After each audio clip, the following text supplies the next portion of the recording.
Hello and welcome back to the I Fox the Juice podcast. I am your host, Juice, and I'm here with my co-host, the pussy slap to my Jon Jones. Rain, what's going on, June? Oh shit, man! I'm only making light of this. Rain, of all people, you're the one that told me. I kind of saw some hearsay and rumors and whatnot on Twitter, but I didn't know this was for real. Yeah, slapping pussies like Trump. Is it less offensive to slap a pussy than to grab one? I know, right? Like, what the hell? Why are you slapping pussies for? Be friendly. Given this day and age in our country, it's like, I'm not saying that Jon Jones is a good person. We've gone out ad nauseum that he's not, but if he's following Trump's, model, then who are we to say that he's wrong? Right? Jeez, man. I don't get it. People that defend him, come on. Why is he there in the first place? You were one of those people before, Irene. What would Irene of 5 years ago say? I know, man. I'm ashamed of that. I did defend him after that accident he had. Let's give him a chance. He learned from it. Nope. How many failed tests did he have? How much bullshit did he go through afterwards? Like, come on, man. He's just a fucking narcissist, man. We're really, we're going to talk about news and go into our horror deal right now. We're starting with this because we didn't even know if it was worth commenting on, so we're just going to talk shit about it basically because this is like a he said, she said type thing. I know that there was a warrant out for him, right? But I guess the girl had some shady testimony, but you're absolutely right. I mean, what was he doing there? If it's real, that's fucked up, and the girl deserves justice. But even if it's not, who gives a shit? He's putting himself in these really fucked up, stupid predicaments over and over again. Yeah, I mean, he has a wifey or fiance or girlfriend or whatever you want to call it at home, and little girls at home and shit. And I thought we heard this from him, like he's a changed man. He's gonna do better. He's a champion. Blah blah blah. Shit. What are you doing in a strip club then? Why? Or is that like a business deal going down at the strip club or something? Like, I don't get it. Why put yourself in those situations again? I'm sure there's some transactions going on. Huh. Shit. All I know is I just don't want him to smoke marijuana. He said he was addicted to marijuana once, and I don't want him to go back to that terrible drug. God damn it. If he said he's over it, I believe him. Okay. Well, I just why so negative? Man, it's because it's like I rolled my eyes when I first heard it, and I'm like, okay, whatever. Oh, that he was addicted to weed? No, just this whole situation. Oh. I'm like, what the fuck? It's Jon Jones again. I mean, what can you do? Yeah, because and not even people that defend Jones, but people that defend kind of athletes or famous people in these types of situations. Their go-to is always like, well, you can't just believe the woman, you can't just believe the victim, you can't just believe these people because they're always out to get them, they have money, blah blah blah blah blah. But you can't even say this is Jon Jones anymore because of so much shit that's happened. It's like, well, how stupid can you be if you're gonna keep doing it? Like, right? You can't feel bad for him. You really can't. No. So deal with it, man. Don't go out. What are you doing? What are you drinking? Diet Coke? What are you doing at a strip club? Getting free refills of Diet Coke?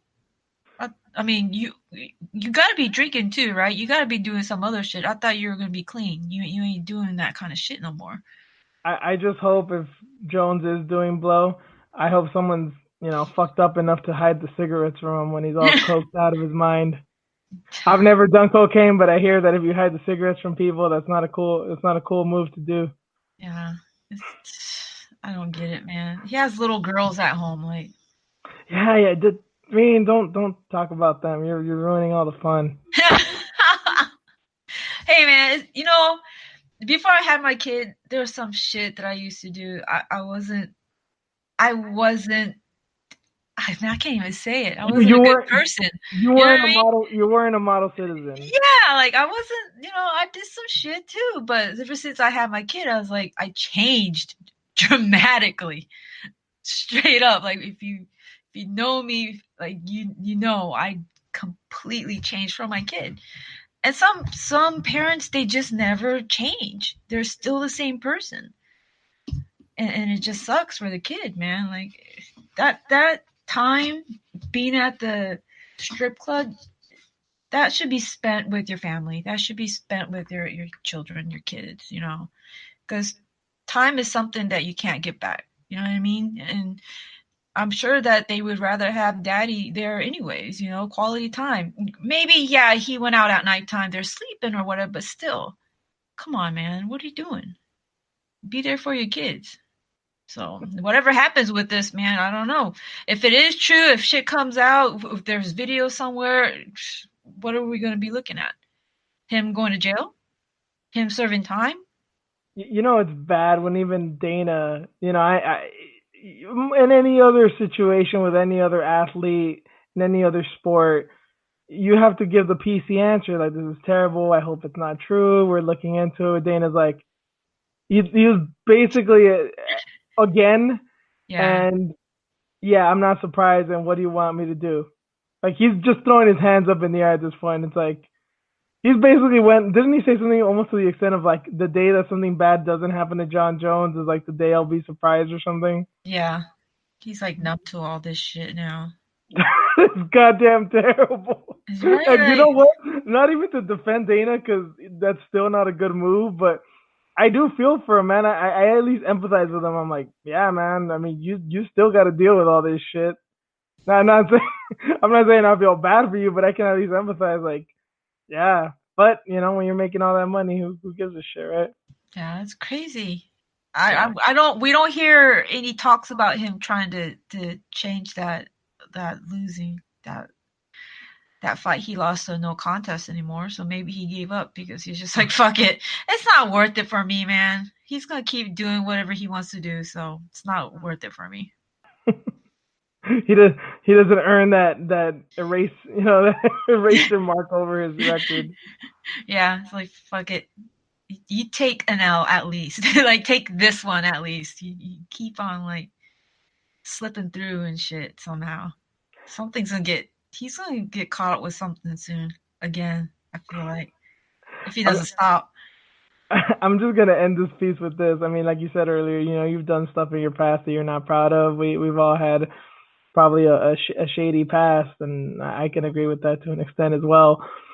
I think we, especially with men, we have a thing. If we have a daughter, like, oh, that day that boyfriend comes home, you know what I mean? And I'm sure a lot of guys have done some dirtbag things that they wouldn't want done to their daughter. But when it comes to Jon Jones, fuck, man, it's gonna be the weirdest shit because he's done it all, but he also is the baddest motherfucker of all time. It's like, that's the dad you don't want to meet, but also for that kid, whoever it is, and whatever he may be doing, like, motherfucker, how many times did you cheat on your wife? How many cars did you wreck?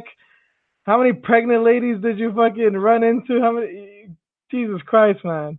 You don't Yeah. know when to judge me, but yeah, he can still beat the shit out of you. Yeah. Karma's a bitch, man. It's gonna come back, watch. Yeah, yeah, that is true.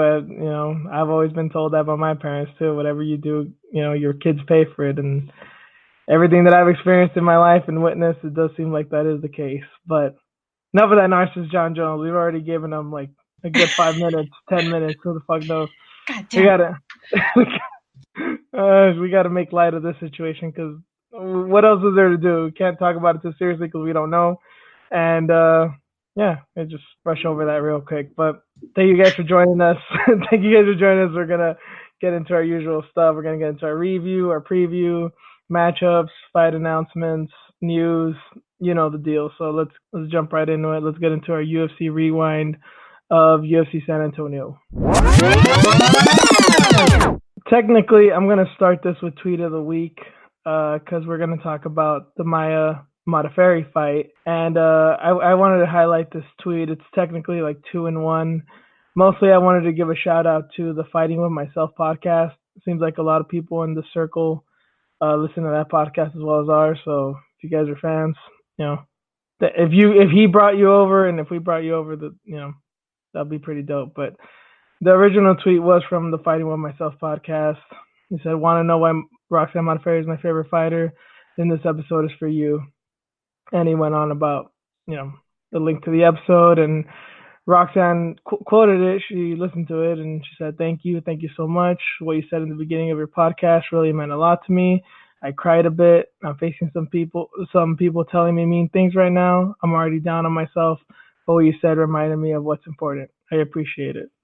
It's not often I highlight a lot of positive things on Twitter, so I thought I should give a shout out to somebody else in the podcasting world and to a badass girl like Roxanne Modafferi. She also had a tweet earlier in the week where she was saying, for those that don't know, Maya missed weight by 3 pounds, and she's saying in her whole fighting career, 3 or 4 girls have missed weight, and not one of them has ever apologized to her for it. So I thought that was really sad.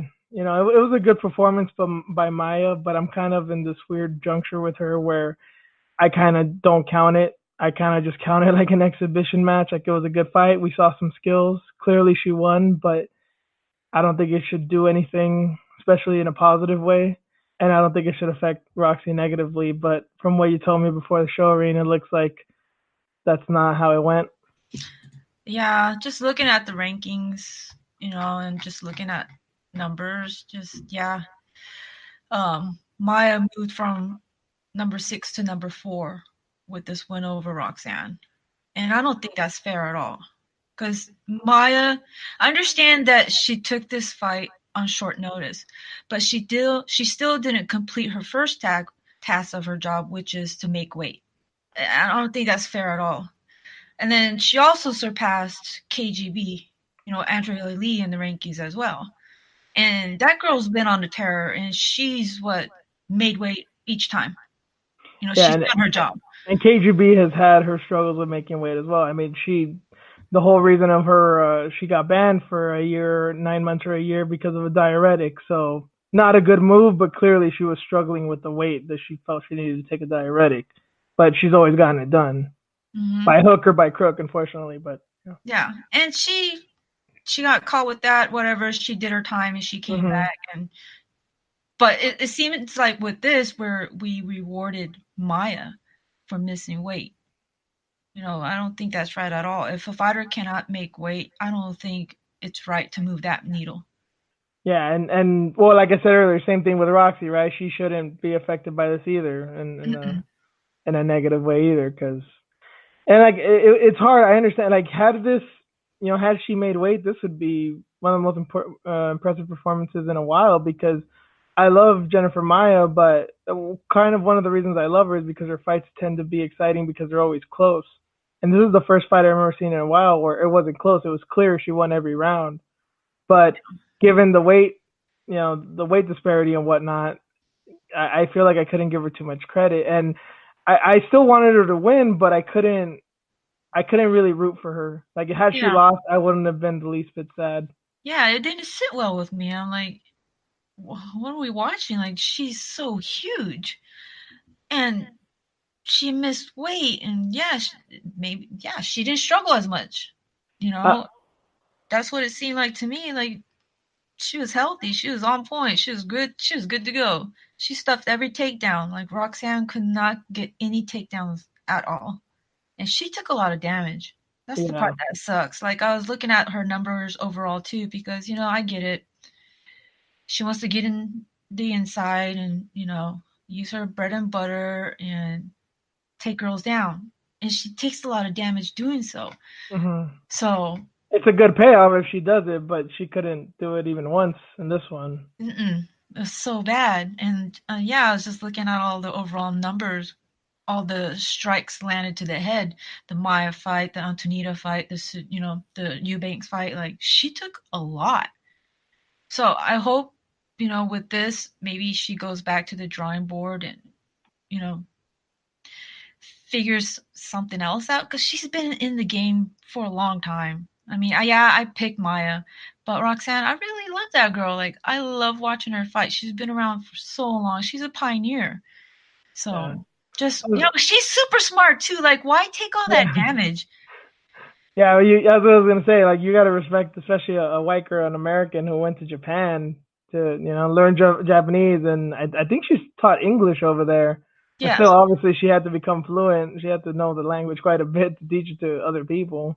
Yeah, super smart, man. Like, I just want her to, I don't know, just regroup and think about her next plan of action on this because I don't want her to take any more damage like that. It's so unnecessary.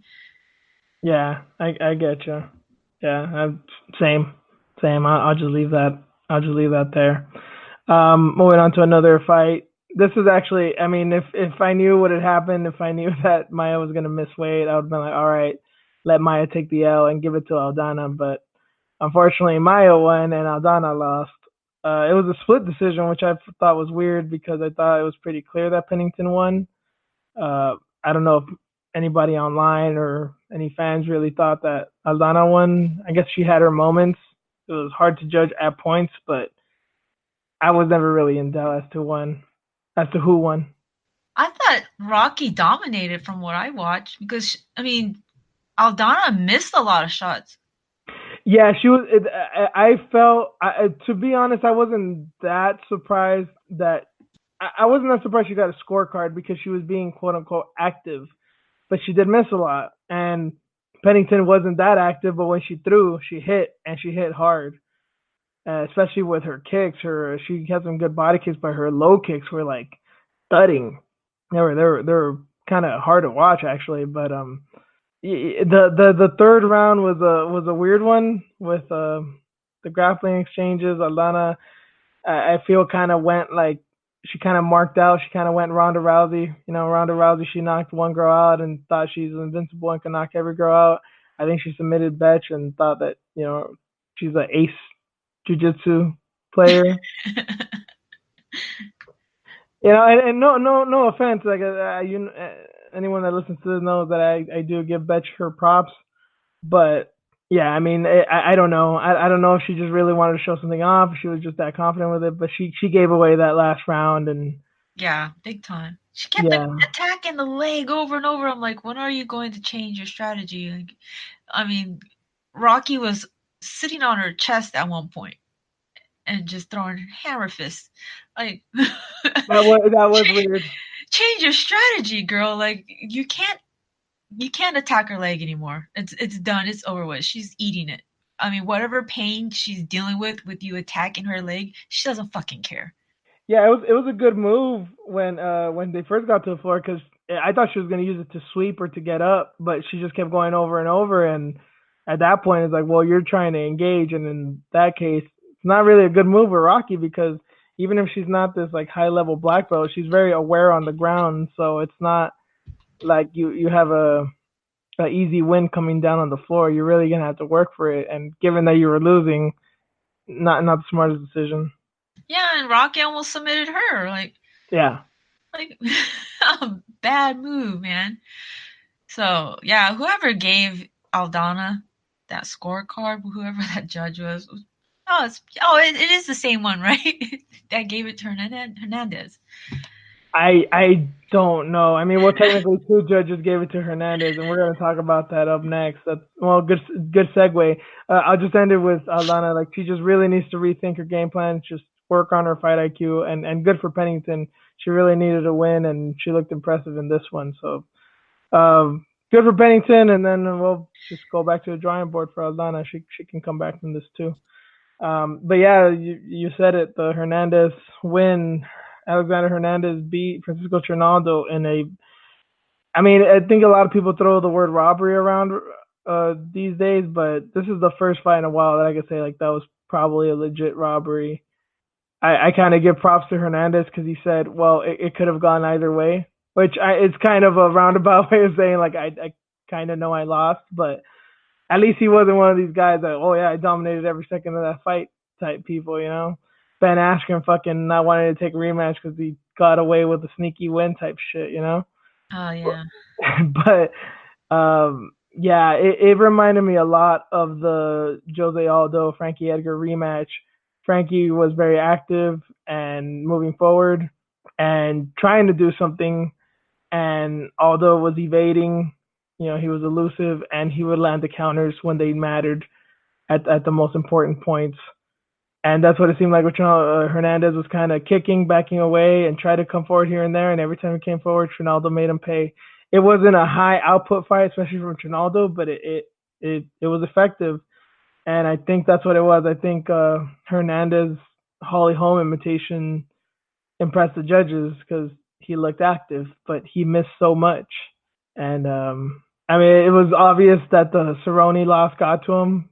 He was definitely fighting to not lose and not fighting to win, but it worked out for him. I just hope he doesn't get a false sense of, oh, I won this fight, so I got to keep doing this in order to win, because he didn't really win. And even if whether he thinks or not, people are going to find this out. It's not hard to figure out that type of style, especially at 155. Yeah, that's crazy. I didn't get to see this fight, but I heard Uriah talking about it on the A side chat. Yeah, I caught that earlier too. Yeah, I caught that Yeah, yesterday, but yeah, like Trinaldo wants his win bonus. yeah, that was weird. He had a hissy fit, and I don't blame him. He should have got the should have got the win, which means he should have got paid. But I don't know, not a good look. But also, he's an older guy. He's too old to be dealing with bullshit, so I kind of forgive him. Yeah, I guess like Uriah was saying, like, yeah, don't go online and ask for your win bonus. You know, Yeah, just have your manager talk to Dana about it, because usually he's a good guy. He'll take care of you if he thinks that you deserve it. So maybe Uh, it'll work out for him in the end. But that sucks, man. yeah, It was yeah. a It robbery. like had it been the other way around, I wouldn't have been happy either. But Hmm. at least you could be like, Alex is young. He can come back. He's got plenty of fight left in him. Trinaldo, who the fuck knows when he's even thinking about retiring? But given his age, like every fight matters so much. Every fight is of such high significance. So a loss here, it impacts Trinaldo way more than it would Hernandez. Right.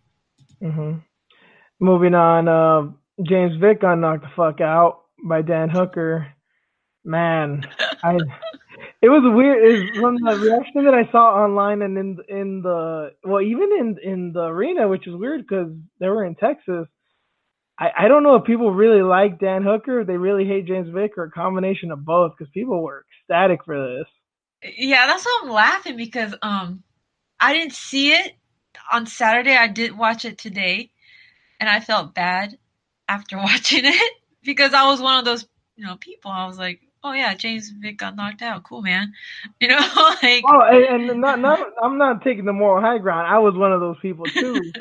But I do like Dan Hooker, and I've never liked James Vick. But I don't know. It seems like James Vick was okay in people's book up until like the last year or so. I think after Gaethje knocked him out, people just started kind of hating on him or something. I don't know. Maybe that's just me. I think you're right because he talks so much shit. Is that what it was? Like, oh, he was Yeah, good, but then they realized like he had a mouth and yeah, he talks so much shit, and he got knocked the fuck out like the first what opening minutes or something. It didn't even last long, right? With that yeah, it was like Gaethje fight. yeah, it was like I think 90 seconds. Yeah, so I think that's what it was. Okay. It's like the whole Askren deal. Yeah. Like you're not gonna live it down. Yeah. Yeah, because I mean, he was one of those guys. He was a contender. He was coming up, and then he started losing. Mhm. So, but yeah, I felt bad after I watched it. But I'm like, damn, dude, he looked good for a minute, and then yeah, He yeah, just did James Vick shit. When you yeah. do James Vick shit, that's what happens. Dude, that's a big boy though. He's 6'3". More and more, we've not to go back to it, but we started talking about Jon Jones. But honestly, seeing in I don't really have this opinion in boxing, but seeing now in MMA how many tall ass fighters there are, it seems like Jon Jones the only one that actually uses his reach. Steven Struve can't do it. James Vick can't do it. Luke Rockhold can't do it. All these giant motherfuckers can't do it. Jon Jones is the only one, and he's the best. So now I'm like, I was one of those people that would give Jon Jones shit like, oh, he's too big, he's too tall, of course he wins. But now seeing how bad other fighters are, I'm like, well, he's clearly special because he keeps getting away with it. Oh, Vic, man, he's 6'3". He walks around like at 190 or something. I'm sure even higher. Well, there's at least that silver lining with this fight. He did announce that he is going to move up to welterweight now. So that's good then. So it won't be as bad. And I think he is the tallest, right? At that weight Oh, class. lightweight for sure. Yeah, Yeah. So insane, man. yeah. So yeah, why even go through all that weight cutting? Like it's too congested in that division anyways. Like he did it, he tried. Yeah, might as well try 170. Yeah, and all the bullshit and hate aside, props to him and respect and good luck. I hope he has some success at 170. I don't think he's gonna become champion or nothing, but I at least hope the knockouts aren't as brutal over there. If he starts losing decisions, I mean, he can work on that. When you keep getting knocked out, he hasn't learned thus far. I don't know if he's gonna learn in the future if it keeps happening to him. So hopefully, this will make his chin a little bit stronger, and a little bit more durable. Co-main event was Walt Harris and Alexei Olenek. And well, what was your reaction, Rain? Holy shit, man. How big is Walt Harris? Like I saw that. Like he just stepped over and just knocked him out. Like he barely fucking moved. It's like he just leaped across the octagon and just like bing, bing, bing, done. You know? Yeah. He's fucking 6'5". I didn't realize how big he was. I'm so glad you said that because I think I tweeted this out, and all I think about when Walt Harris fights, like, this is the biggest man I've ever seen in my life, and clearly he's not. I mean, we were just talking about Seven Struve, Travis Brown was a big motherfucker, Chet Congo, Brock Lesnar. There's so many giant guys in that division. Juan Adams, you know, but it, I don't know. Something about seeing him fight is just like, this might be the biggest man that's ever lived. I don't know what it is about him, but he's just so intimidating. So stocky, man. He made Olenek look really tiny. Like when he knocked him out, I'm like, holy shit, was that even are they in the same weight class? It was some world star shit, man. Like if you saw that out in the street, you know how bad he would hate Walt Harris. Like, man, call the fucking police. We need to catch that piece of shit. He just beat up this old white dude, you know. Yeah, there would be no way that he could have submitted him, even if he got so close to him and like took him down. Like, there's no fucking way, man. He's so fucking big. And then that he got injured too. That was like, man, it was an 11-second IR. You think when most times when that happens, like, hey, I got knocked out. That's like Ben Askren, as fucked up as he got, he was okay. You know, he had no injuries aside from the obvious severe concussion. But you know, he didn't take any broken ribs, broken hands, orbital breaks, nothing. He just got knocked out. But Alina couldn't say that. He was only in there for 11 seconds. He got knocked out and he fucked up his foot. Man, that sucks, dude. I And wonder. he's what, I, 45 years old or some shit. yeah, I wonder if that last fight he had with Overeem, he just took too much. I I, mean, granted, he was giving it to Overeem too, but I heard some people say that too, and well, oh no, yeah, it was a knee to the face, right? That's what yeah, started it off. He didn't get like brutally knocked out there. It was like a TKO. It was kind of a mercy stoppage, but I mean, Overeem does hit fucking hard, and your chin doesn't get better with age. So yeah, oh, it yeah, it is hard, man. It's like it kind of reminds me of like almost Dan Henderson in a way. Remember how sad people would get when Dan Henderson would get knocked out? Like yeah. that's what it kind of reminds me of. But I was one of those guys that I would laugh when Henderson got knocked out because I loved him. I'm sorry. I know people are gonna say I'm a piece of shit. I've said this on Twitter before, but I was one of those guys that I would laugh when Henderson got knocked out. Not because I disliked him. I loved watching him fight, and I love seeing him knock people out. But let's be real. Henderson didn't knock you out. He fucking killed you. He would be dead. And people talk about the Bisping knockout. You know, like he clearly knocked him out and then landed another one. People forget about the Hector Lombard knockout. He knocked him out with a kick, an elbow, and then landed two fucking nuclear bombs of elbows when he was already knocked dead. And people Yeah. were just like, yeah, this is awesome. And then he gets dropped, and people were like, man, you fucking piece of shit. Why'd you have to beat Hendo like that? And I'm like, come on, dude. Like you gotta take it like you give it, man. You can't be mad when he loses, even though he knocks people dead. You know, come on. I know, You gotta fucking be fair about this shit. Bisping got fucked up eye because of that shit.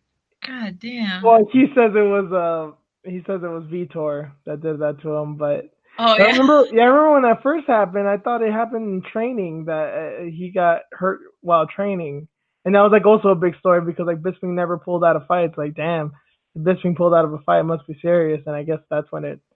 That's what I remember happening, but I don't know. I think he just hated Vitor and he was kind of done with it. He's like, fuck it, I'm gonna blame it on this guy.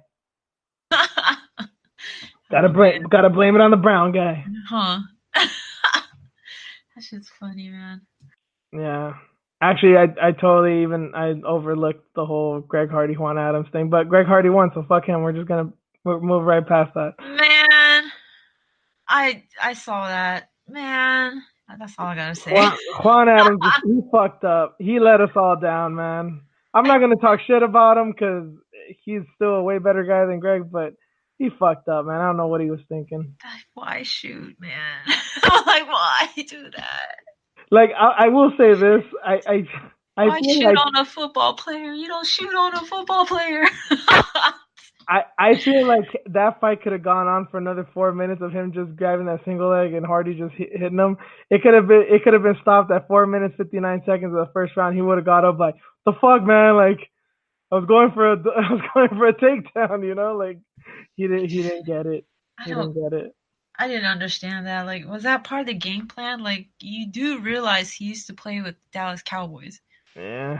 Now, why would you shoot on a football player? I really think I mean, clearly he didn't respect them, but it's different than having respect for your opponent and respecting his skills. And I don't think he respected his skills. You know, I know Greg's not the most skilled guy in the world, but you got to respect at least his power.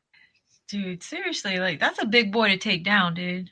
Yeah, that wasn't gonna be easy, and I really think he took it for granted. I think he was just like, man, I'm better than this dude, and I can do whatever I want to him. Man, I wanted to see a knockout. I know. But unfortunately, it didn't happen. But we're gonna move on to the main event. So, Leon Edwards dominated Rafael dos Anjos, unanimous decision. This is a strange fight. You don't know what to say. Fight. No, it's I do know what to say. It's like it's just Leon Edwards confuses me. It reminded me a lot of seeing like some tedious boxing or Muay Thai matches because he fought super smart. Like this was like GSP levels of fight IQ. This was the complete opposite of Irene Aldana. But it just wasn't very exciting, and it happens. I'm now calling Leon Edwards the stepfather of MMA. You don't like him, but you will respect him. I like that line.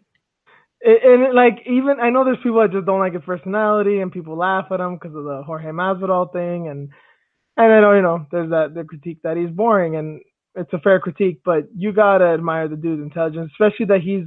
I don't know the name of his camp, but I know it's not a very big camp in England, and he's basically been saying like I want to show that British fighters can win without moving to the U.S. because basically any decent British fighter has moved, and he's like making it his life mission. Like, no, I'm gonna stay, and I'm still gonna whoop ass, you know. So, he called out Jorge, and I'm sure he'd take a fight with Usman and the whole deal. But I don't know. I mean, I know Jorge's not gonna take it. I'm trying to think of who else he could fight. Anybody that would make sense. I think I saw some people online saying Ponzinibbio. But I don't know what's up with him right now. I don't know if he's scheduled to fight. Oh, I know, huh? He hasn't been around. He beat Magny in November, and it was weird because I thought he was scheduled, or I thought he would have been the first choice for UFC in a few weeks now, the UFC Uruguay card, given that he's right next door. But I don't know. Injured? Yeah, maybe. And then now it sucks because. I don't know. Let's go on a little side tangent here. So I don't know, because this whole USADA thing, now we really got to think about. We haven't heard from them for a while. Are they suspended? Like, did they get caught or something? Yeah, seriously. I don't know. I know when it first came out, people were like, "This is good. Like, it's good that USADA is not going to put people on blast now." But now it makes everyone like suspicious. You know what I mean? Yeah. But what do you think? Do you think it was better the way they happened before, or?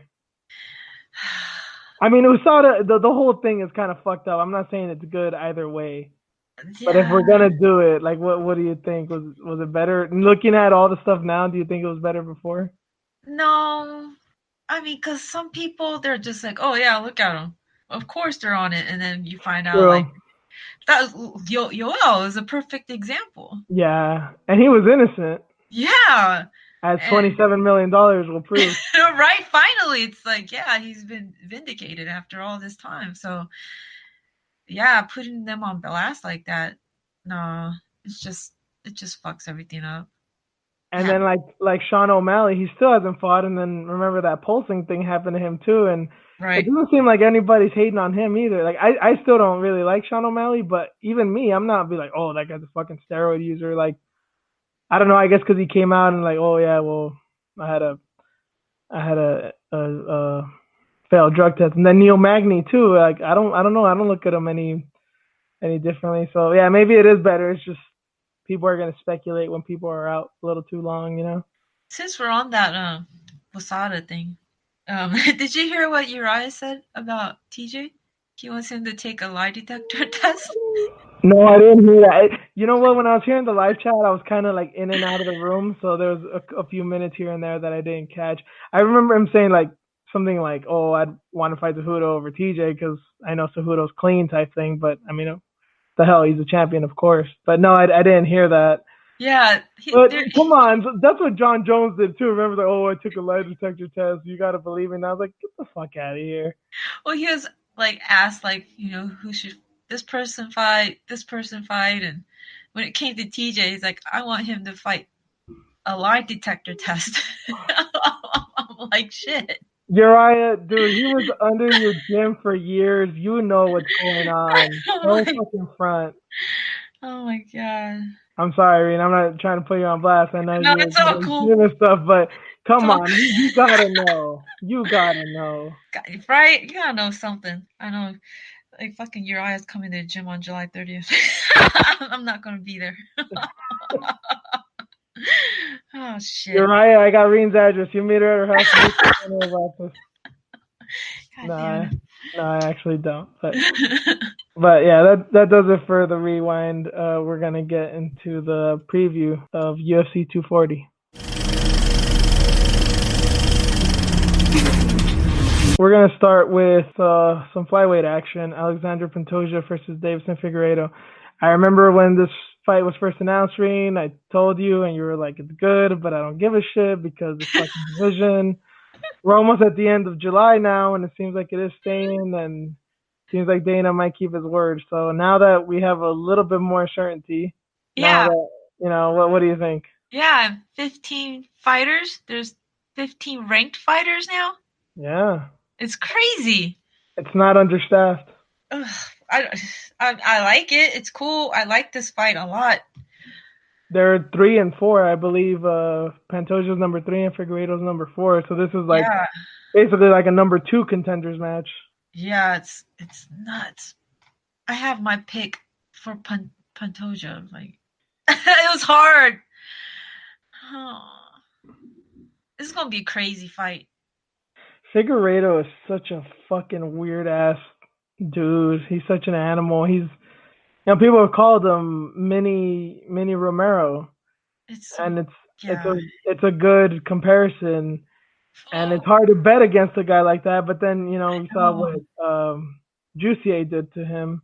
And Pantoja does have a legit ground game, and his striking is not to be fucked with either. So I yeah. think Pantoja is a smart pick, but I'm gonna go with Figueiredo. There's something about him. I don't know. I can't sleep on him.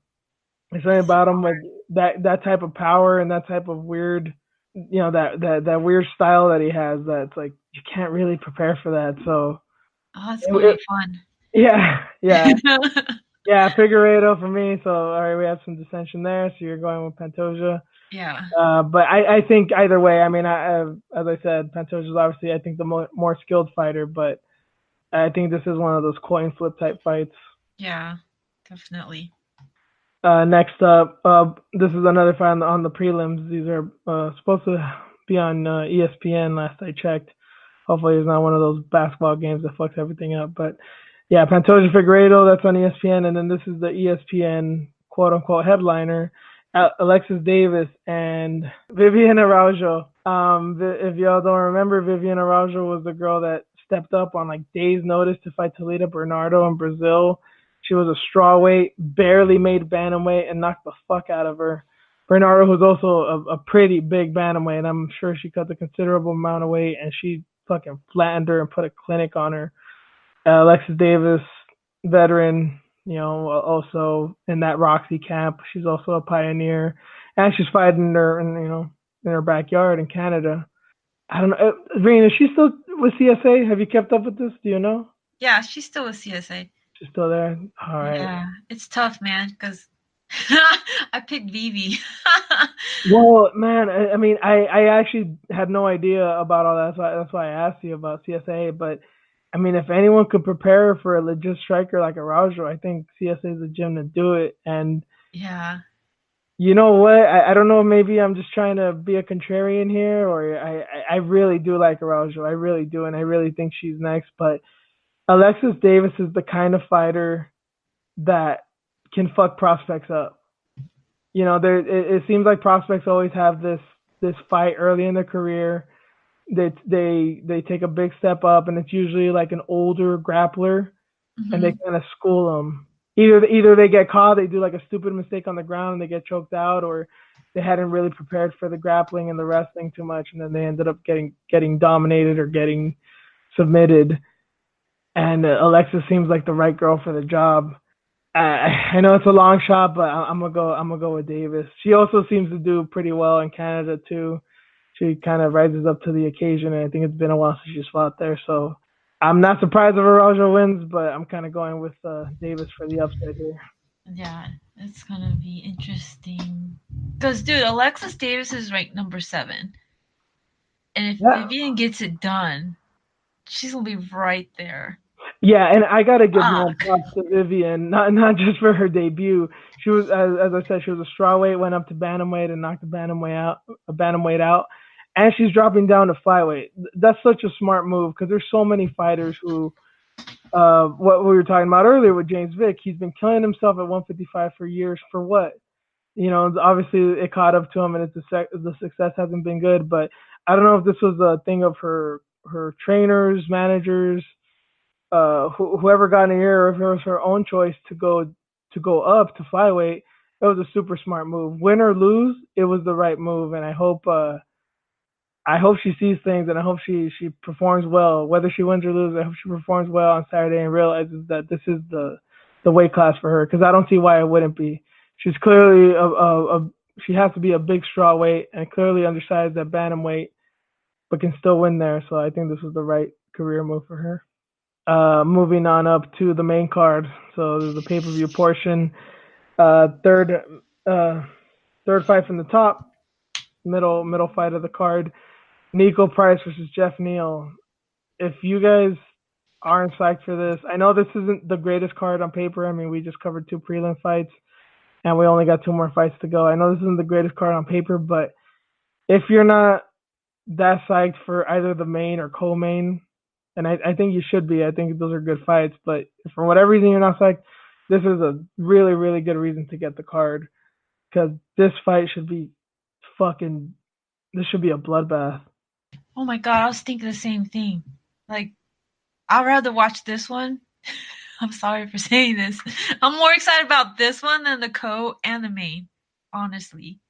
It's so totally understandable because speaking about the main event, I think Frankie and Holloway is going to be an excellent fight.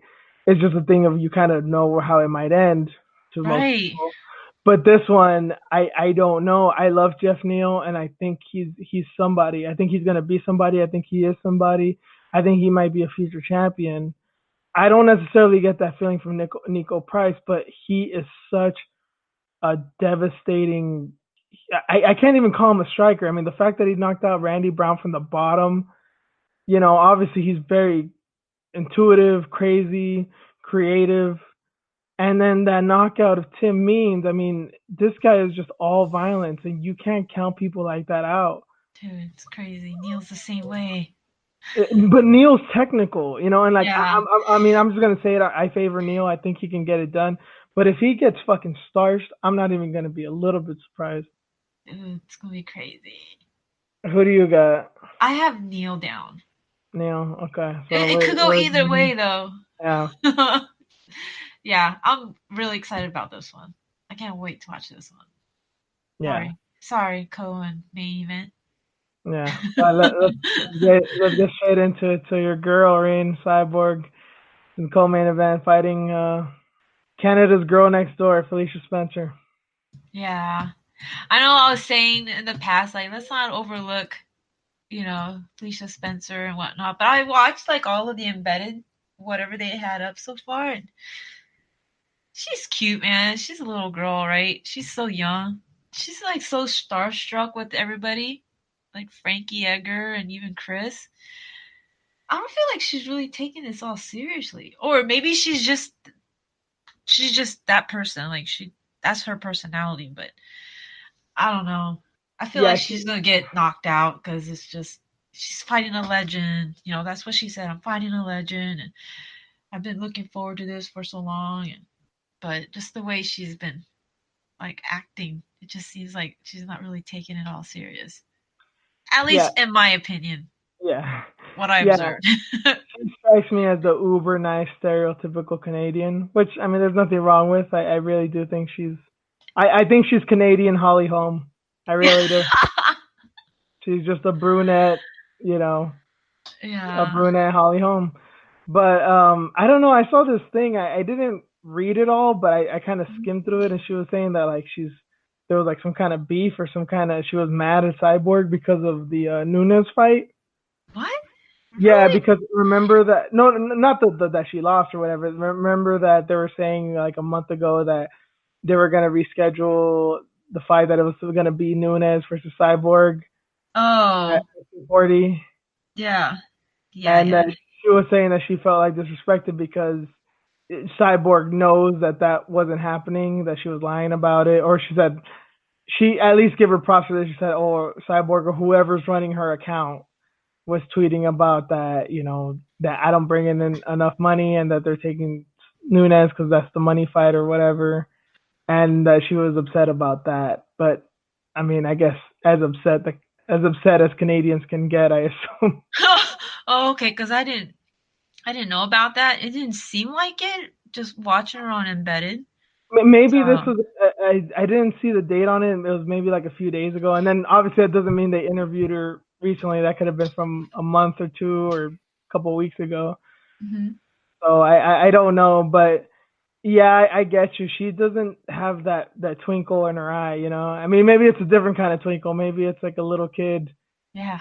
yeah, seeing his hero instead of that hunger, that viciousness of trying to take, yeah, a legend, trying to take a legend out. But who? Oh, that's right. I watched the countdown, and fucking Cyborg, man, she's been going to South Africa with Don Maj. I'm like, God damn, like Mhm. you know what I mean? With stuff like that you've mentioned of like Holly Holm and Jackson Wink, and I actually get your fandom of Cyborg now too. Like it, I don't know how long she's been doing this. I don't know if this is since she came to the UFC or whatever, but I love that she's a student of the game. She reminds me a lot of GSP. Like she wants to go all over the world and train with the Mhm. best. Obviously with Shields, going to Thailand and training Muay Thai, going to South Africa with Don Madge, who's also a fucking wizard.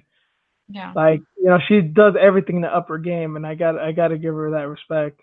Well, Madge, before the Holly Holm fight, he was her sparring partner. He was actually mimicking Holly Holm.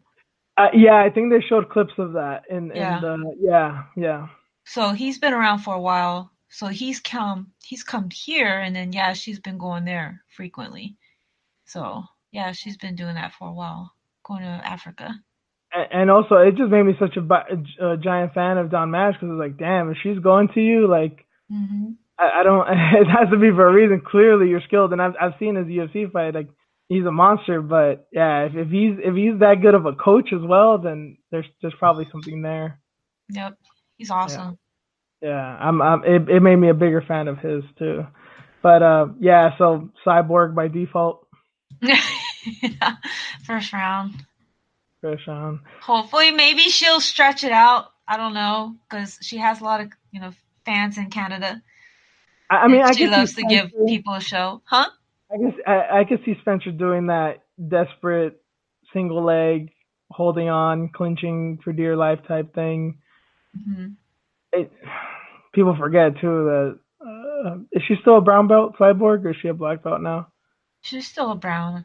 I mean, obviously a very legit brown belt. I don't think it matters that much, but Hmm. yeah, that's not going to be honestly the only time I could really see Cyborg getting submitted, unless she's going up against like some Mackenzie Dern, Damian Maya type, like a Yeah. legit world world championship black belt. Hmm. The only time I could ever see her of her being submitted is if she gets hurt. She gets rocked with a punch, drops, and then they take her back. But Yeah. there's She strong girls at 145, but none of them fight in the UFC, and I don't think any of them can do that. right, and she's judo. She was training judo because she thought she was gonna fight Ronda Rousey at one point. And it She's seems like most Brazilians train judo anyway. yeah, she did that, and then also Tito. She's training wrestling and whatnot. So it's gonna be hard. It's gonna be difficult for Spencer. Yeah. Yeah, All the luck in the world, all the luck in the world to her. I mean, I don't want yeah, her to get really knocked out, but yeah, this is gonna be a learning experience for her. I mean, she yeah. is undefeated, and sorry to say, but being undefeated at featherweight's never been like a big show off. A Well, big, you props know. props to her for beating Megan though. Sorry, I had to bring that up. Hey, you know what? It was a UFC debut, and they gave her basically the only featherweight available, and They gave her it's fucking all on her. ostrich. They gave her fucking ostrich. Okay. Hey, I can't submit an ostrich, Oh man, that was beautiful. but Props to her for that. Good for her. Canada's next door neighbor could, girl next door could. But yeah, yeah. So yeah, Cyborg for the win there, and the main event: Max Holloway, Frankie Edgar. I mean, I think it's clear that Holloway's the favorite for good reason. Edgar, on the contrary to like someone like Felicia Spencer, it seems like he is ready and determined. The thing is that I think I'd give Edgar a better shot if Holloway hadn't just lost. Holloway has never reacted badly to losses. Like I know he technically had back-to-back losses to Dennis Bermudez and Conor McGregor when he was young, but that Dennis Bermudez loss wasn't a loss. He clearly won that fight. And then Conor McGregor, that may be probably the best Conor McGregor we've ever seen. He was on point in that fight. But I think that Poirier loss really put a fire under Max's ass, and I think he's gonna want to make an example out of Frankie. I think he's gonna want to show I'm still featherweight champ and you can't fuck with me. What round you think? Do you think he'll finish him? I do, and it's hard to pick what round because Frankie's so tough. Yeah. It's and honestly, it's gonna break my heart because Frankie, I still think if he's not second, he's third, but Frankie's for sure in my top three fighters of all time, and Holloway is as well. This is one of the few fights where like I love Robbie Lawler. That Condit Lawler fight was awesome. There's so many fights that Condit fought against guys that I like, GSP too. But it was always like, no, clearly I'm going with Condit. Like this guy's cool, but Condit's my guy. This is the first time in my 10 years of watching MMA where I'm like, I love this guy, but I love this guy too. And I don't like if Frankie Edgar wins, I'm gonna be ecstatic. He's one of my favorites ever, but Holloway's the guy, and that's a big like I said, it's cool either way with me. But given the age difference, the God damn, seriously, 10 years? this 10 year, yeah. I mean, Frank, yeah.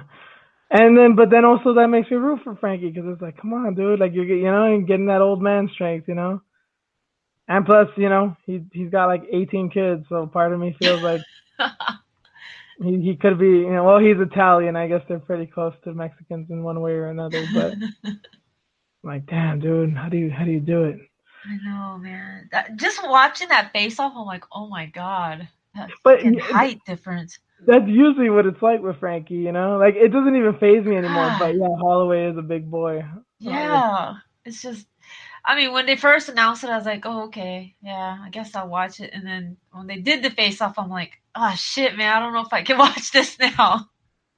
Yeah, this will be like, I might be a little bit mad at Holloway, especially if he takes him out, like, you know, if he takes him out like he took out Aldo, if he takes him out, even like how he took out Ortega, I'm going to be like, oh, man. I'm Yeah. going to be kind of mad at him, but still a fan. Yeah, I still enjoy the clip that they showed of Holloway versus Ortega. I know you do. they, they played it on the countdown. How could they not? I mean, that was one of the biggest beatdowns ever. Uh, Damn, Rain, you're evil. hey, man, he started it. Yeah, probably. He probably did. Yeah. Holloway for the win. Yeah. I'll say I'll say fourth round. I want to say third, but I think Frankie's gonna have that little oomph to get him through. Yeah, he's so tough, man. Damn, he hasn't fought since last year in April. Because you know, even I know we never thought that Frankie was gonna get knocked out, and Ortega knocked him out. But even when he knocked him out, like you see what he had to do to knock him out. He threw an elbow, he threw like 18 punches, he threw a Yeah, head kick, and he threw an uppercut from hell. Like it took like a yeah. Mortal Kombat combo to knock him out. And even then, he knocked literally his feet off the floor, and he still wasn't completely knocked out. He was still alive. It was a short notice fight too, right? Yeah. So I mean, it's gonna take a hell of a shot and a lot of gigantic beatdown from Holloway to put him away. But if anyone can do it, it's Holloway. Sucks. It has to be Frankie. Damn So it. what round do you think then? I don't know. I don't want. Or do you think it goes to a decision? I mean, I I don't don't. think he'll go to decision. I think so. No, it might be stopped before that. Just like what happened with Ortega. So shit. I don't know. Third round maybe. Okay. I gotta consult with Mini Blast. Oh man. Yeah, I think that was another thing. Like they showed the clips of him, him crying during the Poirier fight again and stuff. And Oh. but Holloway seems like that kind of guy that I mean I know Poirier obviously didn't do anything to him, but he seems like he would take something like that to heart, seeing his kid cry because he lost type shit. Like Yeah. he's gotta prove to the little man that he's Superman again, you know? Yeah. He's so cute. Yeah. So that does it for UFC 240. Let's get into some headlines.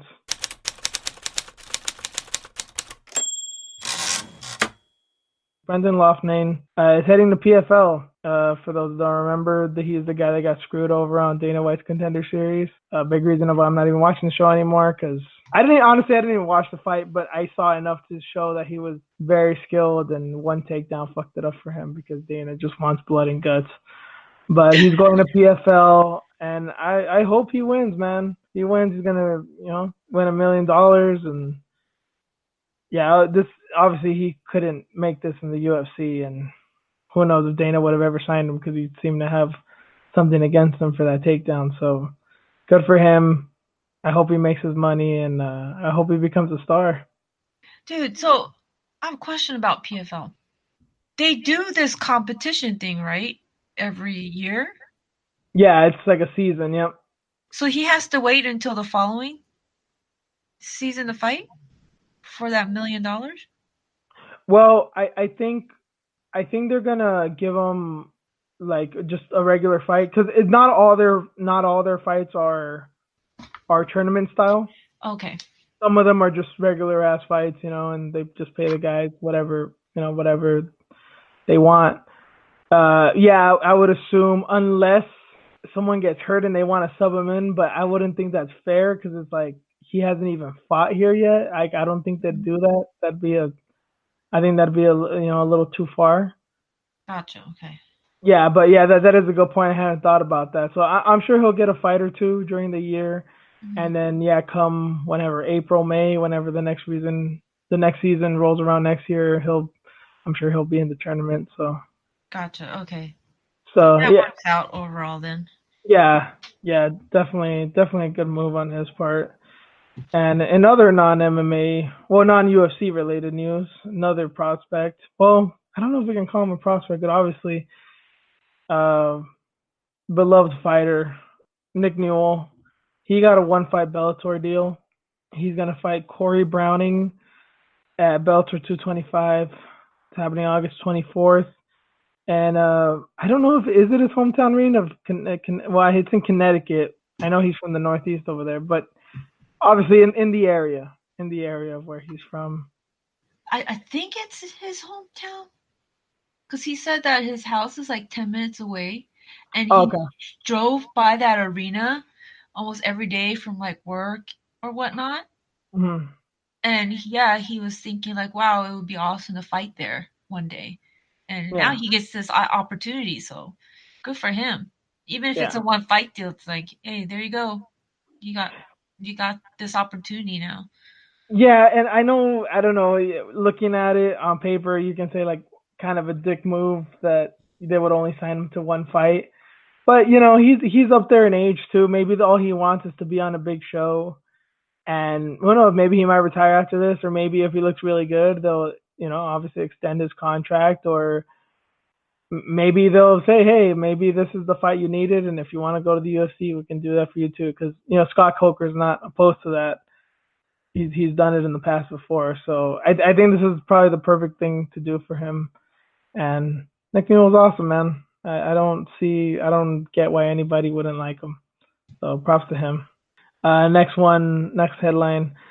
So this isn't really much to do with anything. It's just something I found interesting. There was an interview with Robbie Lawler, and he said his three favorite fighters. Two of them didn't surprise me too much. One of them did. And yeah, you guessed it. It's Ben Askren, Dylan Dennis, and Conor McGregor. I'm kidding. I'm kidding. Like what? There's somebody who has no idea about this who just saw that his fucking head just exploded. I bet. No. He said three of his favorite fighters to watch. And he said off the top of my head is Jorge Masvidal, of course, Dustin Poirier, of course, they're teammates, and Israel Adesanya, and that's the one that's kind of surprised me. But I liked his comments. He basically said, I love skill. I love the skill in MMA, but what good is skills if you puss out as soon as the fight gets tough. And those guys have shown me that they're tough as hell and that their skills don't go away. They're gonna keep fighting till the end of the fight. I Damn, thought that was dope. that's so gangster. And I mean, can you imagine what these guys must feel like? Like, I know Masvidal is a veteran of the game, and it is Adesanya, veteran of combat sports in general, and Poirier is a veteran in his own right, and he's a champion, obviously. But the badge of honor of being told that you're one of Robbie Lawler's favorite fighters, like, can you imagine that shit? For real. Robbie probably is toughest one out there, huh? I mean, he's up I think there. he's so gangster, I man. mean, off the top of your head, yeah, he's got to be up there. Like what? Mark Hunt, Robbie Lawler, Nick Diaz, I think Frankie Edgar. Like, yeah, yeah, he has to be up there. I think he's number one out of all those guys. Yeah, yeah. There's definitely an argument to be made there, and yeah, I mean, who doesn't love? That's the thing about Lawler too, is that like if you put up a list of top 10, top five favorite fighters, he's gonna be in like 90%. If you've been watching the sport more than like 5 years, he has to be in your list, like Dude, without a doubt. that fight with Rory in his lip. Eh. God damn, dude. That's the one. Fucking That's not my only. monster. That's my only critique is that Rory fight. Thank God he beat him. Thank God he beat him twice because I knew he would. But yeah, him Fucking and Condit is still the fight. Him and Condit is still the oh fight. That's the one. yeah. That's That's the one. gangster though. God, Yeah. blessing from the man. Yeah. Yeah. So props to those guys, man. I'm sure that made their day or their week. Another headline: UFC 243. That is the Israel Adesanya versus Robert Whitaker card. Speaking of Izzy, they finally got a venue because it's been months and they hadn't said anything. It's going to take place in Marvel Stadium in Melbourne on October 5th. This is a 60,000 seat venue, So if this is a sellout or close to a sellout, this will outdo UFC 193, which is another Australian card. That was when Holly Holm kicked the shit out of Ronda Rousey. Um, I don't know. We were talking about this off air, and we don't know if it can be done. I think there's good arguments for and against. If you had to bet money, gun to your head, had to bet money right now, what would you say? I'll probably say no. I don't think it would. It's tough, man. Joanna was on that card too. Yeah, but Joanna wasn't. I mean, I don't even know what she is now. Like, I think Joanna had a star power for a bit. I don't know if it's still there, but it definitely wasn't there at that time. It was kind of fun though because it was her and Ronda, like the two. Yeah, Main and co-main. Yeah. Yeah. So that made it really interesting. And then this card, we're not even sure who's going to be on it. They haven't said any. I mean, other than Nadia, Kasim. Yeah, she's fighting. Kasim? Yeah, we're not even talking about the matches, but yeah, she's fighting. What's her name? Jin Yo Kim. She's a Korean fighter, I believe. She lost to Shevchenko, but I don't wonder who they're going to fill it up with. Beck Rawlings isn't even in there. Jessie Jess, I guess, but she's not really moving the needle except for thirsty motherfuckers on Twitter. Oh, damn it. Yeah, I don't know. I don't know who else. Yeah, Dan Hooker said he wanted, after the Vic knockout, he said he wanted to be on this card, especially that he's training partners and he's really good friends with Israel.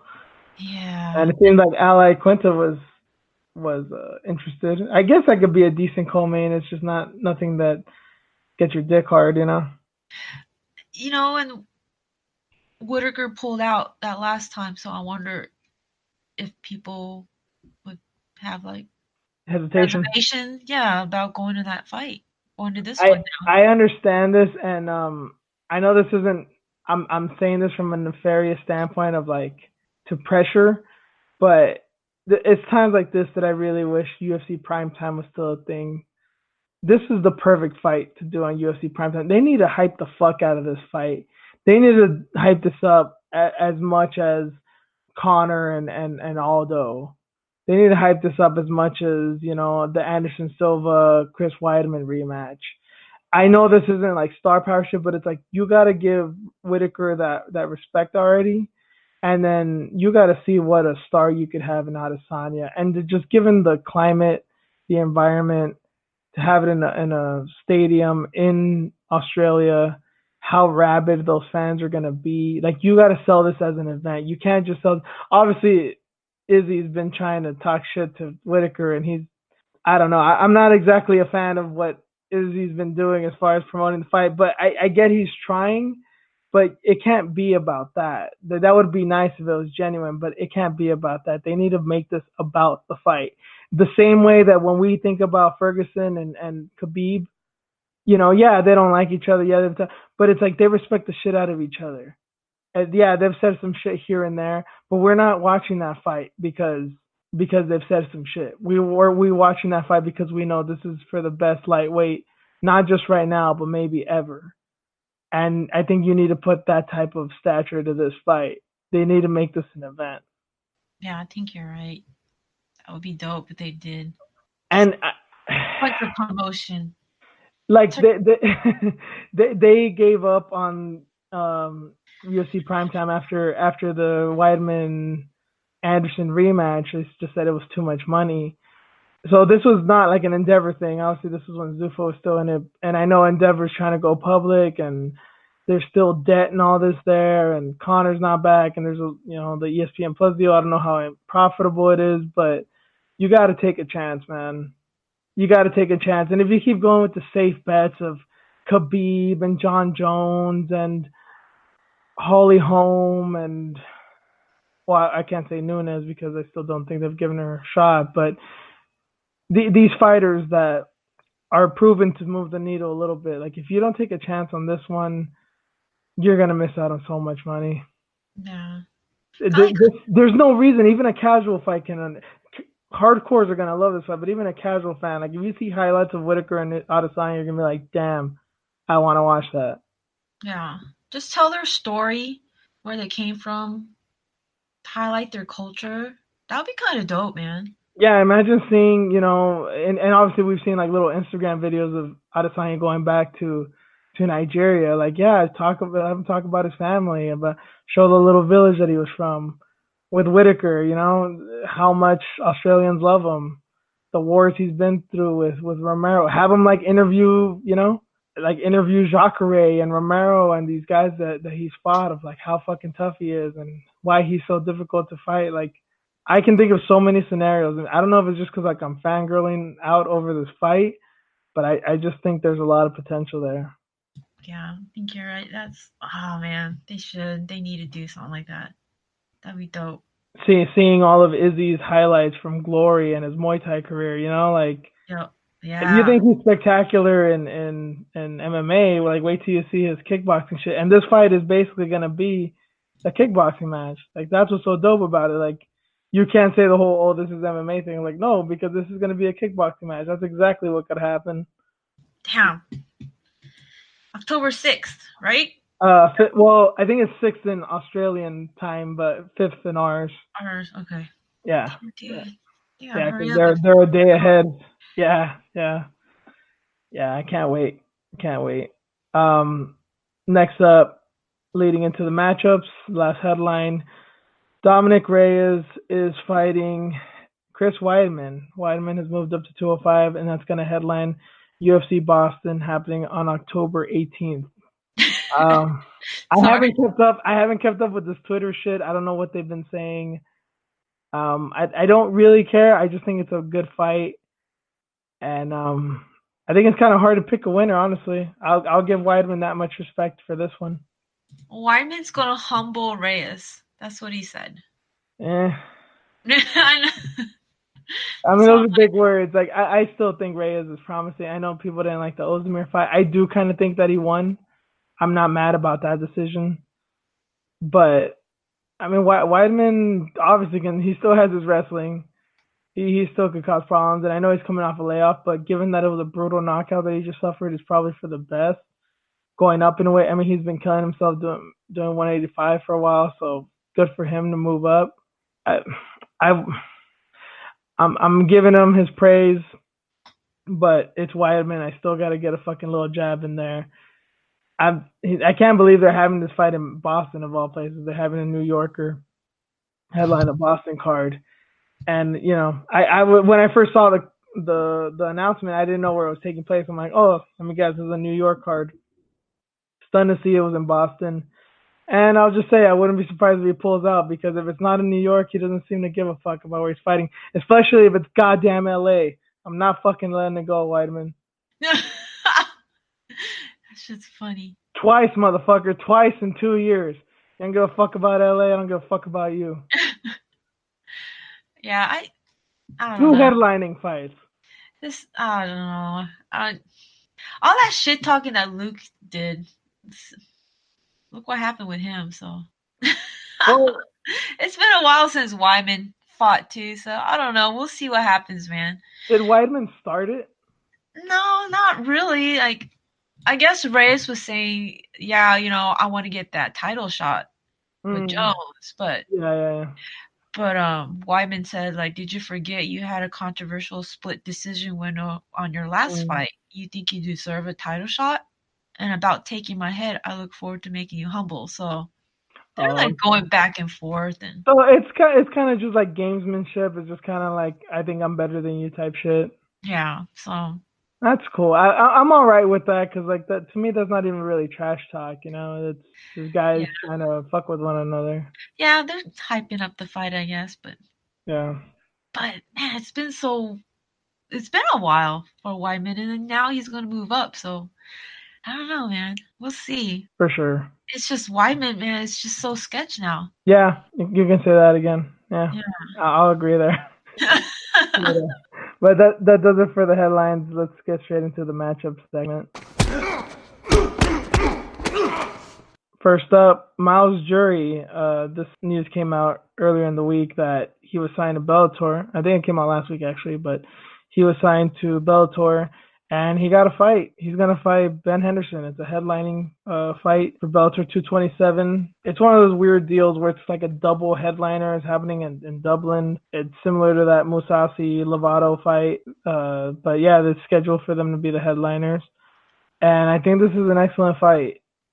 Jury Jury's going back up to lightweight. I know he was fighting at featherweight last in the UFC, and man, I just hope he's happy. I was never like, I don't know, I'd never hated Miles Jury, and I was never like a big fan. But he was a young kid, and he was doing good. I know he wasn't happy in the UFC, so I hope he gets, he has better luck here in Bellator. That's cool. He's the main event, huh? Well, I mean, he's a name, and Ben Henderson has fought everybody in the UFC, and at this point, almost everybody Yeah. at Bellator. So give Yeah. him. It's a good fight. It's a good fight. Yeah, it is. Damn, Because dude. Henderson's not the guy. This fight happened 4 or 5 years ago. No question as to who would win, but Henderson ain't exactly the guy he was. Yeah. But that's cool though. Like, got another job, main eventing now in Dublin. Dublin, That's cool. yeah, and Jury was one of the like most outspoken critics of Reebok too, ever since it started. So let's see. Hopefully, he gets some of that sponsor money. Hopefully, it just works out for him. Hopefully, he gets better money, better opportunities, the whole deal. Right. Another fight, Angela Hill. Two fights happening in Mexico City, September 21st. Two women's fights. Angela Hill is gonna fight Estela Nunez. If you guys don't know who Estela Nunez is, just YouTube her name. Put her name in YouTube and put head kick, and you will see a fight of hers where she landed a triple head kick. It was some regional circuit in Brazil. She's definitely promising. That fight's happening, and then Betch Correia is gonna fight Sijara Eubanks. Ooh. And yeah, I mean, I think Correia Eubanks obviously has more of the name value. I like Angela Hill, and I don't know much about Nunes aside from that triple head kick thing, but I don't know. I think these fights have a lot of potential. Wow. Angela still has a job. That's crazy. Who? Angela still. Yeah, yeah. I mean, honestly, they gave her kind of a raw deal in her first UFC run. It seems like now they're kind of overcompensating Yeah. a little bit, but I'm not complaining because I like Angela Hill. I think she's an entertaining fighter. There's never like an Angela Hill fight that I hate. It's Right. always entertaining, win or lose. And she lost to Courtney Casey. I think that was earlier this year as well. And that was kind of a bullshit decision too. I don't think she should have lost that one. I think it was clearly for her. So maybe they're kind of giving her a little bit of that benefit of the doubt, like, still kind of treating you like you're not on a win streak, but you're not on this gigantic loss streak like the record shows. Right. Oh, good for her, man. That's cool. But if this Nunes chick, Stella Nunes, if she can knock out Angela Hill, goddamn, she's Oh gonna be shit. up and coming too. Because people are gonna find that triple head kick knockout and they're gonna fucking freak out. And then Dude, Correia Eubanks, is Eubanks gonna fight the Correia fight? I don't know, but I just want to go back and talk about Angela. This would be her fourth fight in 2019, bro. Like that's crazy. Hill? Angela Hill, She fought, yeah, and she fought Ronda, Marcos. Yeah, she fought, Kelly, what's her name, the Chinese girl, yeah, and then Casey. or Damn, Ronda. you're right. Yeah, it's crazy, right? It's So like a active. it's like a little cowboy. Shit. Anyways, yeah, Correa and Eubanks. Oh my god, I kind of like it. Well, Correia, I mean, can you ask for a better dancing partner? Like, think about that Lad fight, Yeah, Eubanks Lad. Lad was obliging because she had to, but that's kind of the fight that Correia always wants to fight. right. This is I think interesting. part of the reason why she fights kind of slow and weirdly is that she's always trying to get into a brawl. Like she's waiting for you to make the first move. So this could be like Rock'em Sock'em Robots. Dude, I like it. For once, I like it, bitch. But you're not rooting for her I kind of am, actually. against Sajara. Okay, Yeah, I kind of am. I want to see it. Like now, you have a good matchup. Now all you gotta right, bring it to the table. all right. You're like, okay, I don't believe you. I'll believe it when we're gonna do a preview that weekend. And you're like, yeah, fucking bet. I hope she gets knocked out. I I mean, know it you could mean. happen, man. It could. Eubanks got power, so it could happen, man. They want to get Yeah. in a brawl like that. True. Yeah. So there's these two fights, and then we announced a few weeks ago of Grasso and Esparza. So they're loading up that card with women's fights and pretty good Oh, ones. So I dig it. That's cool. yeah. And then well, they haven't confirmed, but this is the one that's supposed to have Korean Zombie and Ortega. So this could be a hell of a card. Another fight, Ozdemir versus Latifi. Volkan Ozdemir and Ilir Latifi. We'd announced that fight a few shows back. Uh, it didn't happen a little while ago because Latifi got hurt like last second. And then they were booked for the newer card, which is happening on the third, but they now moved it to the Uruguay card. So not a lot to say there, aside from that it's been moved. And then I wonder how the travel is going to affect them. Because Would you be pissed though? Like you prepared all this time and then it's rebooked again? Would you be pissed as a fighter? I would say that Ozdemir, because I believe he lives here, right? I know he's Swiss, but he trains with Hooft, right? I think he lives here in America, right? Yeah, I think so. So I would say with him, like he should be more pissed because he has to go out of the country. But even with Latifi, who's lives in Sweden, there's a difference between a flight to New Jersey from Sweden than New Jersey to fucking Uruguay. That's Yeah. a bit. I don't even know how many hours that is, but that's got to be a bitch. Yeah, it's just crazy that is it the second, third time that they rebooked this shit? It's technically the second. They just moved the date. Yeah, it's crazy, man. Yeah. I mean, I guess it's good that it's a week later. They have a little bit more time to prepare, but honestly, they're just gonna acclimate because of the travel and shit. So Yeah, true. I don't know what that's gonna do. This fight was announced as we were recording last week, so we didn't catch it. This is a bit of old news, but we have to bring it up because it was so spectacular. Cowboy Cerrone is gonna fight Justin Gaethje on September 14th at UFC Vancouver. I don't know if Cerrone is the craziest man on earth or the dumbest man on earth. I don't know what to say. Even then, when they announced it, when we looked at our phones, I'm You told me first, and I'm like, get the fuck out of here. like, does he want to die? Does Donald want to die? Like, why? It's so soon.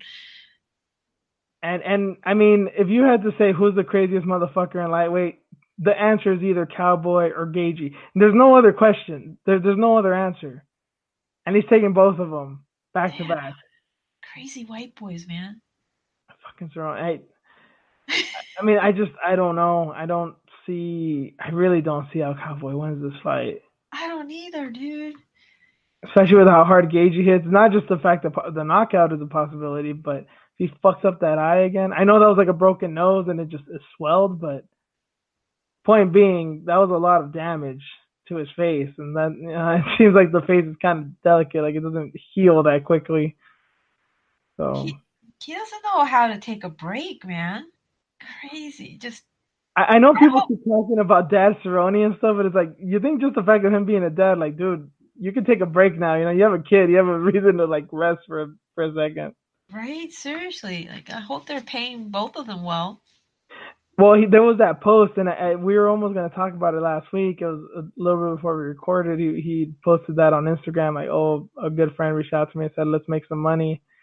And like a few hours later is when they announced, Gagey and Cowboy. But yeah, I'm sure they're going to pay him good. But if he goes down as bad as I think he's going to go down, it's probably not going to be enough.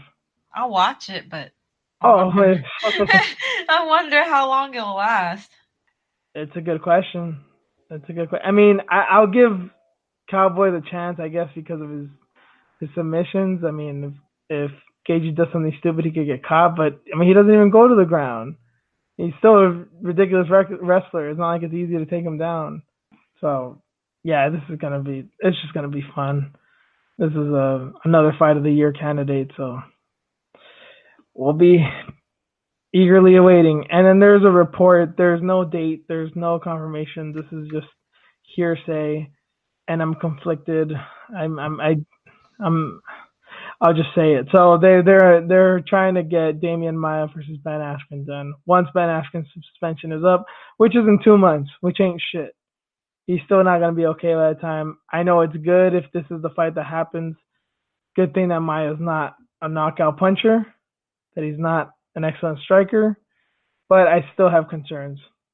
A lot of people on MMA Twitter are geeking out about this fight, and I just feel like they're gonna be very disappointed, and it's gonna make me laugh. What? They are? Yeah, I've seen a couple of people that like this is like grapplers, you know, wet dream type shit. I'm like, I mean, yeah, it's definitely interesting, but I'm not psyched for it. Like, I want to see it because it's interesting, but I'm not like people are saying it like this has been like Pacquiao Mayweather type shit. You know what I mean? Oh God, really? Yeah. Oh jeez.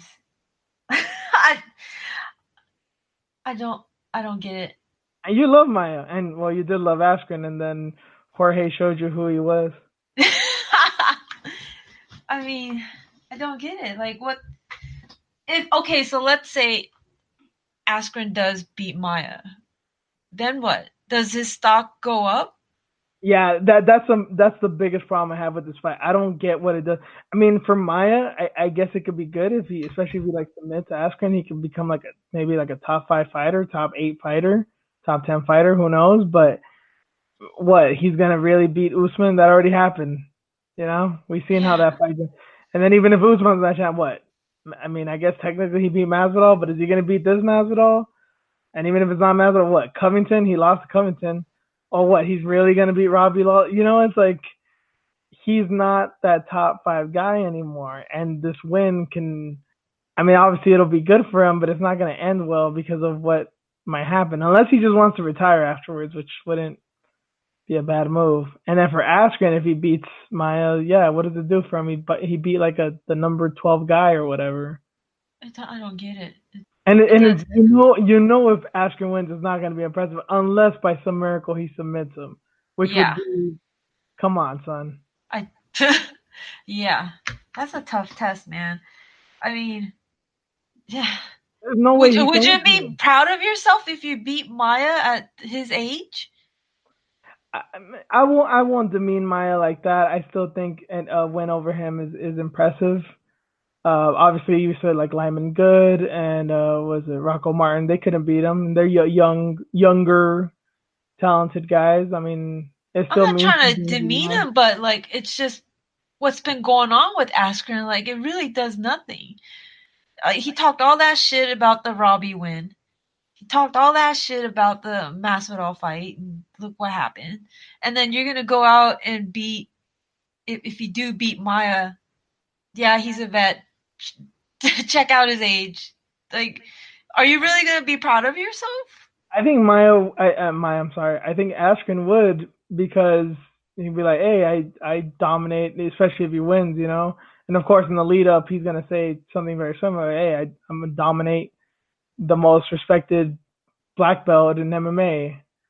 You know, wrestling's gonna beat Brazilian Jiu Jitsu, and I mean, I already know all the shit he's gonna say, you know, and So odd to me, man. I'm like, you're supposed to be this elite athlete, you know. don't You don't don't don't, don't stretch it that far with the athlete thing. well, He's a well, wrestler. that's what he was promoted to be, right? That's Yeah. how he promoted himself. And then you're gonna go and fight Maya? It's just odd to me. I think it's a smart move for him. I have It no. is for This is, him. this is the way I think it's the way to go because he shouldn't take too much damage if he loses or if he Mhm. wins. And if he wins, he can have that notch on his belt. Of, hey, I dominated a jiu-jitsu black belt type shit. I think it's more for his ego. But yeah, as far as the rankings and all that, I don't know what it does. And if he loses, this is gonna be so bad for him. And I don't think there's any way Dana keeps him around, especially if he loses to Maya. Like Yeah. this is fighting for your job because yeah, you can't lose to Maya. Not at this point. It's bad either way. I Yeah. think it's like if you win, it's like now what? If you lose, it's like see ya. Yep. And and he'd put himself in that position. You know, like I wouldn't be opposed to him even taking on a guy like Anthony Rocco Martin or Neil Magny or I mean even Rafael dos Anjos. You know, because at least there's there's questions there, but Yeah. yeah, Maya, I don't know. It's good for him, and I don't know what it's gonna do for anybody else. But there are some fucking Twitter geeks that are fanning out over it, so I don't know. We'll see what happens. I'm interested to see it, but I'm not in the least bit excited. Not me. I'm good. It seems like people that are excited about this like their sandwiches with extra mayonnaise. Just bland as fuck, man. But anyway, that's gonna do it for fight stuff.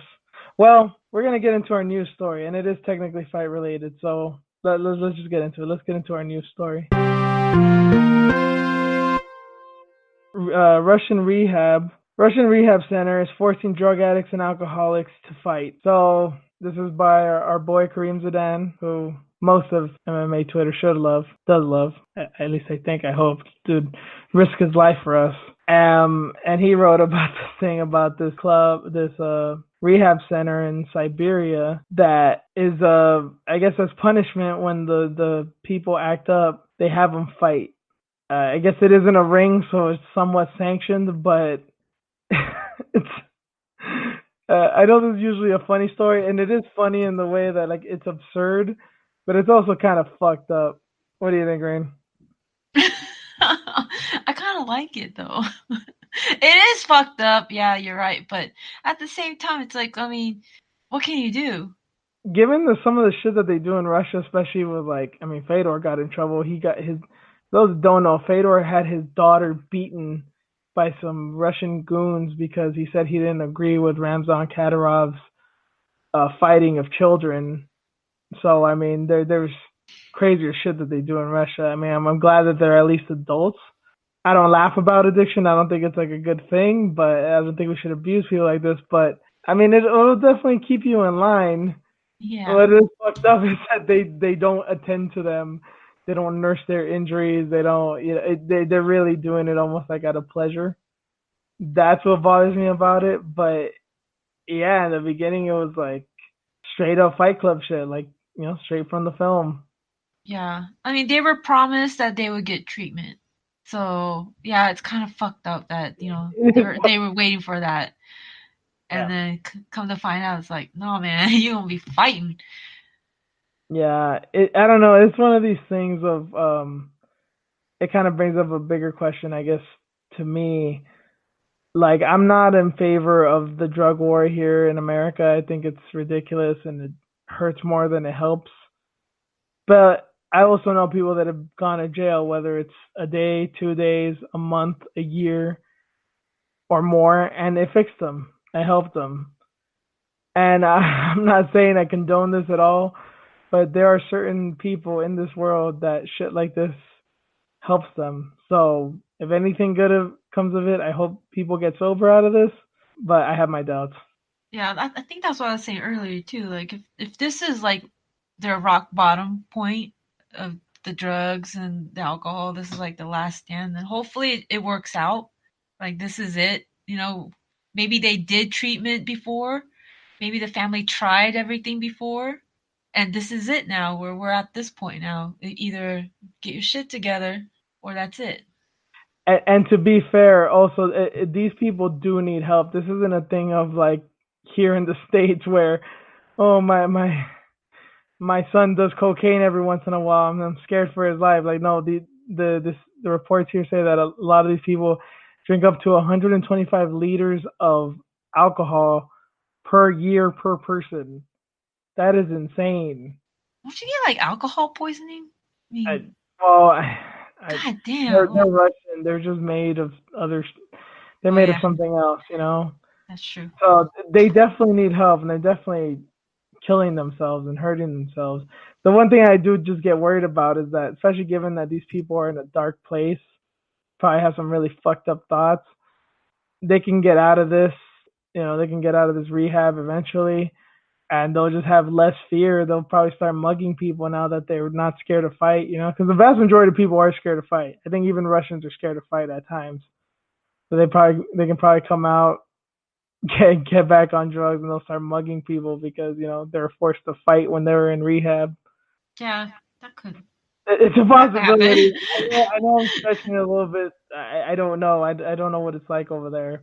Yeah, But you never know what happens with their psyche and whatnot. yeah. PTSD shit might happen. Last week there was a story. I didn't bring it up on the podcast, but there was a story of this Russian. I don't know if he's a former or current MMA fighter who got his eye gouged out when he was fighting with the police. They were arresting him because he had raped a student of his or something. So, as I said, like what I said with this right now, and you know, kids fighting in cages by Ramzan Kadyrov. There's terrible things that happen in Russia. So, by comparison, this isn't that bad, and it is a little funny. Still fucked up, but at least there's some humor in it, as opposed to some of this other shit that comes out from there. Yeah. Hmm. Crazy. So Oh man. that's a way to end the podcast. But Right? there's not a lot of good segues here. So Do I let's. laugh? Do I not laugh? I know. You guys got to read the story for yourselves. We'll put the link up as usual. But yeah, give us your opinion because it is a weird topic. We had another news story that we were going to talk about, but it was inappropriate, let's say the least. Emails do some weird shit. I'll just leave it there. And if you've ever been on Twitter long enough today, you probably read it. But yeah, just use your brain, ladies. For guys too, specifically for ladies, given that story that came out. But Y'all nasty bitches, man. I swear to God. What's Reen said it, wrong with not you? me. What's wrong with you? Yeah, but we're gonna end it there. So thank you guys for joining us. You can find me on Twitter and Instagram at juice_MMA. Green. I'm still laughing about that article we didn't talk about. Fox with you at Twitter and Instagram. And you can find the podcast on Twitter and Instagram as well at iFoxWithJuice. You can find us anywhere podcasts are: SoundCloud, Stitcher, Spotify, iTunes, Spreaker, Radio.com. Like, rate, subscribe, give us a review. The whole diddlio. Thanks again, guys. We're gonna catch you all next week. Later. See ya.